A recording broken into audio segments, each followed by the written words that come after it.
Hello, I'm Cassidy Cash. In Shakespeare's Merry Wives of Windsor, Falstaff insults someone by saying, "You Banbury Cheese." Today, I am going to help you understand that reference by kicking off a multi-part series where we're diving into the history of this extraordinary cheese. You see, Banbury cheese was an actual product for the life of William Shakespeare.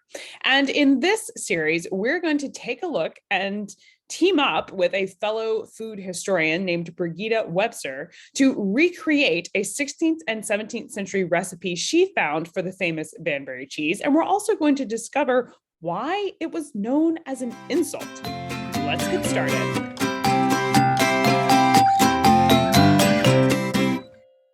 Hello and welcome. If you're new here, this is DIY History, the channel where we go behind the curtain and into the life of William Shakespeare and explore recipes, games, and crafts that you can do for yourself at home. So over the next couple of episodes, I'm going to take you with me on this journey to find out what Banbury cheese was about, why it was wielded as an insult in Merry Wives of Windsor by Shakespeare, and explore how possible is it to recreate this cheese ourselves.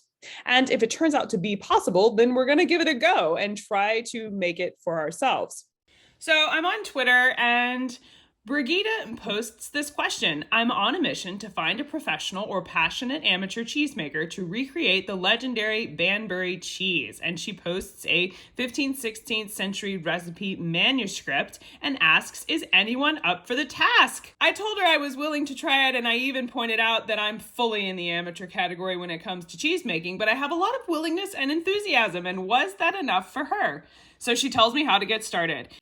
So following Brigitte's lead, she said the best place to begin was identifying the herbs that were locally grown in Banbury for the 16th and 17th century, because these specific herbs, or more precisely, herbs unique to this location, are likely responsible for the unique flavor of Banbury cheese that sets it apart from other kinds of cheese grown in England during this time. Now, again, I don't know anything about making cheese or how it's made, but Brigitte is a professional food historian and author of a 17th century authentic cookery book herself. So if she says the place to start is by finding out about the plants, then I trust her completely. So here's what I found out. In the 17th century, there was a very profitable industry for nurseries in London where people would grow their own plants and then sell them in the city. In fact, one of the most wealthy families in this industry of growing plants and seeds for sale in London was the Banberry family. In fact, the very first nursery on record was started by the Banberry family. John Banberry of the parish of St. Margaret's, Westminster, was a basket maker, and he was known for growing his own willow trees, or osiers. Osiers are a particular type of red willow. Now, he would sell these and market them in London. His son, Henry Banberry, took over from his father and carried on the tradition, going on to be described by one of the most famous herbalists in England, John Gerard, in his herbal of 1597 as, quote, an excellent graffer and painful, industrious planter, Mr. Henry Banberry of Tothill Street, near unto Westminster. He was praised for his stock of varieties of apples and pears. So Henry seems to have branched out from willows, no pun intended there, to apples and pears. So at this point in the history, I'm starting to wonder if the Banbury family was the reason the cheese was called Banbury cheese as opposed to Banbury, England. And I have questions like, was the location of Banbury named after this family who created so much status for themselves? And as you might expect, asking more questions just leads to more questions, but it does cause me to wonder if I was searching in the wrong place. So I went back to the beginning and decided maybe I should just look for history of Banbury cheese. Surely I'm not the only person to have asked these questions. Maybe someone else has written about the history of this cheese specifically. So I started over and I searched for Banbury cheese history. That was key, because it turns out that Banbury, England produced one of the world's most famous cheeses.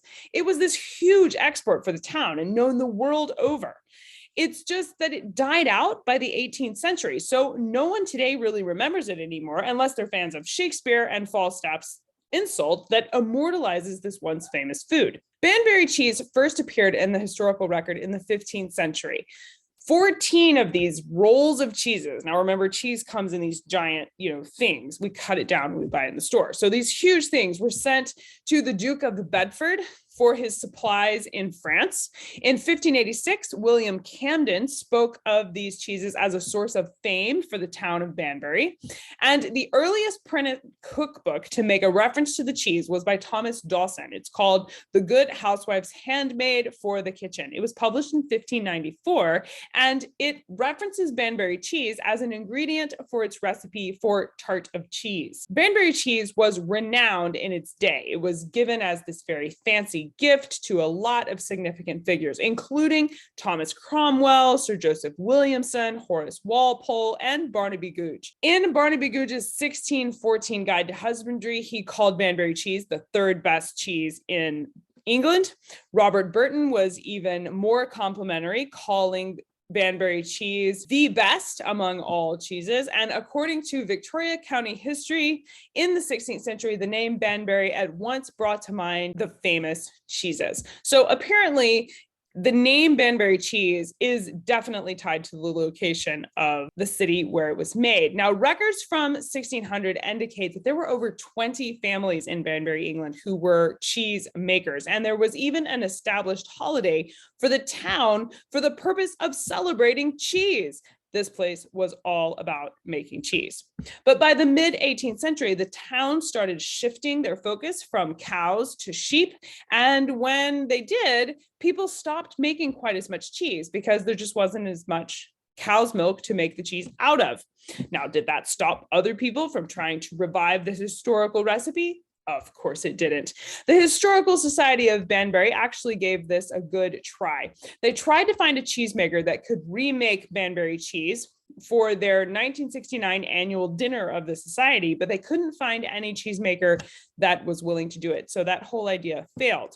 Now, when I found this out, I got a little less confident in our ability to actually pull off the making of Banbury cheese, but I'm still determined to give it the old college try. So I pressed on. I thought, well, let's just take a look at the recipe. What is actually involved in making the cheese?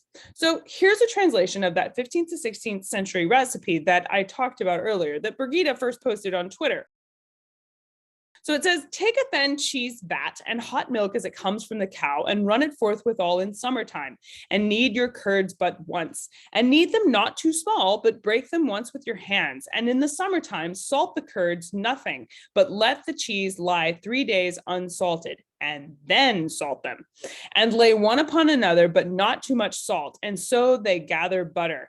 And in wintertime in likewise, but then hot your milk and salt your curds, for then it will gather butter of itself. Take the wrong way of the same milk and let it stand a day or two till it have a cream and shall make as good a butter as any other. That's the recipe. Reading over that, I'm really not sure why we need to know about the herbs local to Banbury, except that we need to make sure the cow was eating the right kinds of grasses to recreate the right flavor in the milk. When I think about it that way, it suddenly seems untenable to try and recreate this cheese, because where do I get a cow and where am I going to keep it? I really don't think my HOA is going to be on board for this. So as far as figuring out the grasses and how to get it into the cow and how to grow the cow to produce the milk to have the right flavor, I'm going to set that issue over to the side for just a minute. But I still have some questions, like, why was Banbury cheese an insult? Apparently, it has to do with that thin vat the recipe calls for. The cheese itself was not as thick as comparable cheeses. The insult, "You Banbury cheese," deals with the thin proportions of the cheese, specifically after its rind was removed. Now, this is mocking Slender's name and figure in the play Merry Wives of Windsor. Other people, besides Falstaff, seems to have also applied this insult in this way. And here are a few examples. In 1538, James Dyer reported that a judge in the Court of Commons pithily said, compared the case to a Banbury cheese, which is worth little when the parings are cut off, and here the case is brief in substance. So the idea is that if something just really doesn't have a lot of substance, then you could call it a Banbury cheese. Another insult was made by Jack Donne in 1601, who wrote in his publication Entertainment, quote, "Put off your clothes and you are like a Banbury cheese, nothing but paring." According to linguist Frederick S. Marquard, writing in 1928, The phrase "you Banbury cheese" was still in common use as a part of American vernacular, and a simplified version of the insult was to call someone a big cheese. And I've heard that last phrase myself, so it makes more sense to think about if you call someone a big cheese, they're just kind of a show off. They're full of it. They're not anything that's going to amount to much once you pull off all the fanfare. So that's the story of Banbury Cheese, the intrepid Banbury family who grew plants and sold them in London, although apparently not related to the actual growing of the cheese, but interesting nonetheless. And finally, the recipe that we need to make this cheese ourselves. At this point, I'm not at all certain we can actually pull off recreating the cheese ourselves, but there's still much more history to be uncovered. Like, for instance, what happened with the Historical Society of Banbury when they tried to recreate this? What went wrong? Find out next week in our episode of DIY History. Don't forget that you can get printable instructions and supply lists for the activities we cover here on DIY History by supporting us on Patreon at patreon.com/thatshakespearelife. That's it for this week. I'm Cassidy Cash, and I hope you learned something new about the Bard. I'll see you next time. Bye-bye.